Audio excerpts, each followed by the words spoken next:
അത്തരത്തിലൊരു ഉത്തരവോ കാര്യങ്ങളോ ഒന്നുമില്ല. പക്ഷേ നമ്പർ കുറയ്ക്കേണ്ടതൊരാവശ്യമാണ് കേരളത്തിൽ. ഈ കോവിഡിന് ശേഷം വന്ന ഒരു ബാക്ക്ലോഗ് പരിഹരിക്കുന്നതിന് വേണ്ടി അന്നത്തെ ട്രാൻസ്പോർട്ട് കമ്മീഷണർ ഒരു ഓഫീസിൽ നിന്ന് 60 ലൈസൻസ് കൊടുക്കാൻ നിർദ്ദേശിച്ചു. പക്ഷേ ഇത് എന്തുകൊണ്ടാണെന്നറിയില്ല, ഒരു ദിവസം ഒരു ഓഫീസിൽ നിന്ന് 180 ലൈസൻസ് വരെ കൊടുക്കും. ഇന്ന് രാവിലെ പറയുമ്പോഴാണ് 150ഓളം ആളുകൾ ഒരു ദിവസം ലൈസൻസ് വേണ്ടി വരികയാണ്.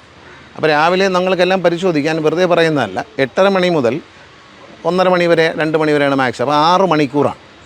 ഈ 6 മണിക്കൂറിലാണ് ഒരാൾ 60 ലൈസൻസ് ഇഷ്യൂ ചെയ്യുന്നത്. ഒരു ഓഫീസിലാണെങ്കിൽ 2-3 ഉദ്യോഗസ്ഥന്മാർ ചെയ്താൽ പിന്നെയും നമുക്ക് വിശ്വസിക്കാം. പക്ഷേ ഒരാൾ 60 ലൈസൻസ് ഇഷ്യൂ ചെയ്യുക എന്ന് പറഞ്ഞാൽ ഒരു മണിക്കൂറിൽ 10 ലൈസൻസാണ്. അപ്പോൾ ഒരു ലൈസൻസിന് കിട്ടുന്നത് 6 മിനിറ്റാണ്. 6 മിനിറ്റ് കൊണ്ട് ഗ്രൗണ്ടിൽ ടെസ്റ്റ് ചെയ്യണം.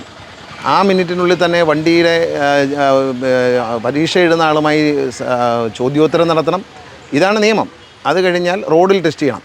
റോഡിൽ ടെസ്റ്റ് ചെയ്യാൻ കാറിലേക്ക് കയറിയിരുന്ന് ഉദ്യോഗാർത്ഥി ലെഫ്റ്റ് ഇടുമ്പോൾ പഠിക്കാൻ പരീക്ഷ എഴുതാൻ വന്ന ആൾ ബെൽറ്റ് ഇടുമ്പോൾ തന്നെ 3 മിനിറ്റ് കഴിഞ്ഞ്, ഗിയറിട്ട് എടുക്കുമ്പോൾ 4 മിനിറ്റ് കഴിഞ്ഞ്. അപ്പോൾ 6 മിനിറ്റ് കൊണ്ട് അത്ഭുതകരമായി ഈ കൊടുക്കുന്ന നടപടി പുനഃപരിശോധിക്കണം എന്ന് പറഞ്ഞു.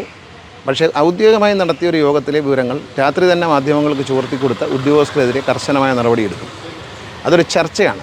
ഔദ്യോഗിക മീറ്റിങ്ങുകളിൽ പല ചർച്ചകളും നടക്കാറുണ്ട്. തീരുമാനം എഴുതിയാണ് കൊടുക്കുന്നത്, ഉത്തരവായിട്ടാണ് കൊടുക്കുന്നത്. അങ്ങനെ എന്തെങ്കിലും ഉത്തരവ് ഏതെങ്കിലും ആരെങ്കിലുണ്ടോ? ഇന്ന് 50 പേർക്കുള്ള ടെസ്റ്റിന് അങ്ങനെ ഉത്തരവ് ഇറങ്ങിയിട്ടില്ല. അങ്ങനെ ഉത്തരവില്ല. എവിടെ ഇറങ്ങിയിരിക്കുന്നു? ഒരു മന്ത്രി എന്ന നിലയിൽ യോഗത്തിൽ ചർച്ച ചെയ്തു. ഞാൻ ഒളിച്ചു വയ്ക്കുന്നില്ല, അതിനെ കള്ളം പറയേണ്ട എന്താ? യോഗത്തിൽ ചർച്ച ചെയ്തതാണ്. പക്ഷേ യോഗ വിവരങ്ങൾ രഹസ്യമൊന്നുമില്ല അതിനകത്ത്. ആ യോഗ വിവരങ്ങൾ പുറത്ത് വേറെ തരത്തിൽ കൊടുക്കുക എന്ന് പറയുന്നത് തെറ്റായ കാര്യമാണ്. അത് ഒരു അന്തരീക്ഷം മോശമായി. ഈ തിരഞ്ഞെടുപ്പ് കാലത്ത് പലർക്കും മുതലെടുക്കാൻ, LDF സർക്കാരിനെതിരെ മുതലെടുക്കാൻ ഒരു അവസരം ഉണ്ടാക്കാൻ ചില ഉദ്യോഗസ്ഥർ ശ്രമിച്ചു. അത് ഡ്രൈവിംഗ് സ്കൂളുകാരുമായി ചേർന്നിട്ട് തന്നെയാണ്. പറയാൻ മടിക്കേണ്ട കാര്യമില്ല. അതിൽ അന്വേഷണം നടക്കും. ഞാൻ അതിനുള്ള നിർദ്ദേശം നൽകിയിട്ടുണ്ട്. അടിയന്തരമായി ഇന്നലത്തെ യോഗത്തിൽ പങ്കെടുക്കുകയും വിവരങ്ങൾ പുറത്തേക്ക് ചോർത്തി കൊടുത്ത് ഇന്നലെ രാത്രി തന്നെ, കാരണം KPCC പ്രസിഡൻറ്റും പ്രതിപക്ഷ നേതാവും കൂടി വന്ന പരിപാടിക്ക് ആളെ സംഘടിപ്പിക്കാൻ പാടുപെട്ടു എന്ന് പറഞ്ഞ് പ്രസിഡൻറ്റ് പിണങ്ങിപ്പോയ നാടാണ്. അദ്ദേഹം ശകാരിച്ചിട്ട് ഇറങ്ങിപ്പോയി. അദ്ദേഹത്തിൻ്റെ നമ്മൾ കണ്ടതാണിതൊക്കെ.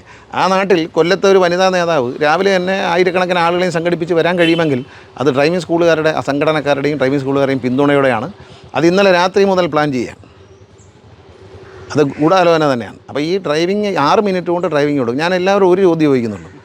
പലരും ആക്സിഡൻറ്റിൽ മരിക്കുന്നു. പ്രായമാകുന്ന ചെറുപ്പക്കാരായ കുട്ടികൾ ആക്സിഡൻറ്റിൽ മരിക്കുന്നു. ലൈസൻസ് ഇല്ലാതെ റാഷായിട്ട് ഓടുന്നു. കുഞ്ഞുങ്ങളെ, നമ്മുടെ സ്കൂളിൽ പോകുന്ന കുഞ്ഞുങ്ങളെ ലോറിക്കാർ ഇടിച്ചു കൊല്ലുന്നു. ഇതെല്ലാം കാണുമ്പോൾ നമ്മൾ മാധ്യമങ്ങളിലൂടെയും സമൂഹ മാധ്യമങ്ങളൊക്കെ വളരെ മോശമായി ശക്തമായി പ്രതികരിക്കുകയും നമ്മുടെ ദുഃഖം രേഖപ്പെടുത്തുകയും ചെയ്യുന്ന സമൂഹത്തോട് ഞാൻ ഒരു ചോദ്യം ചോദിക്കുന്നുള്ളൂ. ഇനിയെങ്കിലും ഈ 6 മിനിറ്റ് കൊടുക്കുന്ന ഈ ലൈസൻസ് ടു കിൽ എന്ന് പറഞ്ഞ സംവിധാനം അവസാനിച്ചു.